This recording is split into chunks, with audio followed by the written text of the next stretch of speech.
My parents grew up in a village deep in the interior of India. Both came from non-Christian backgrounds. After getting married, they moved to the big city of Bengaluru, where my father worked as a police officer. Mother's first pregnancy was difficult. After the delivery by cesarean section, the physician announced that she would die. Everyone was sad, but they loved the baby. He was a healthy, handsome boy. "Your baby is very cute," said one patient. "Can you give him to me? I'll adopt him," said the physician. "You're not going to live." But a Christian nurse, Sarala, told mother not to give up hope. "There is a God whose name is Jesus," she said. "If you believe in Jesus Christ, everything will be fine." "I don't know that God," mother said, weakly. "Can you pray for me? Can you help us?" My mother slipped into a deep sleep.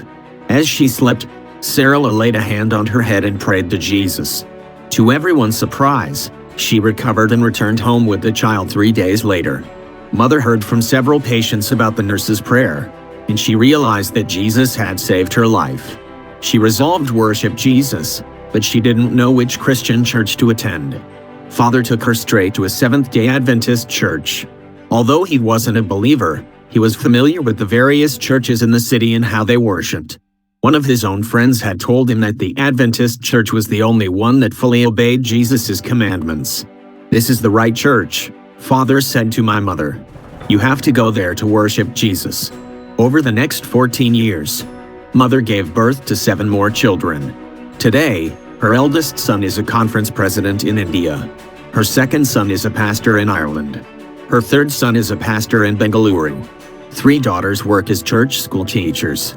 Her last 2 sons are active lay members. I am the youngest. My mother was going to die after giving birth to her first child. But through prayer and faith in Jesus, she lived and gave life to 8 faithful Adventists. Today, Mother, who like me only has one name, Kamalama, is a healthy 72-year-old grandmother of 8 grandchildren. When I was growing up, Mother always reminded me of God's words, "Can a woman forget her nursing child and not have compassion on the son of her womb? Surely they may forget, yet I will not forget you." Isaiah 49 verse 15. Because of her faith, my large family is walking with Jesus.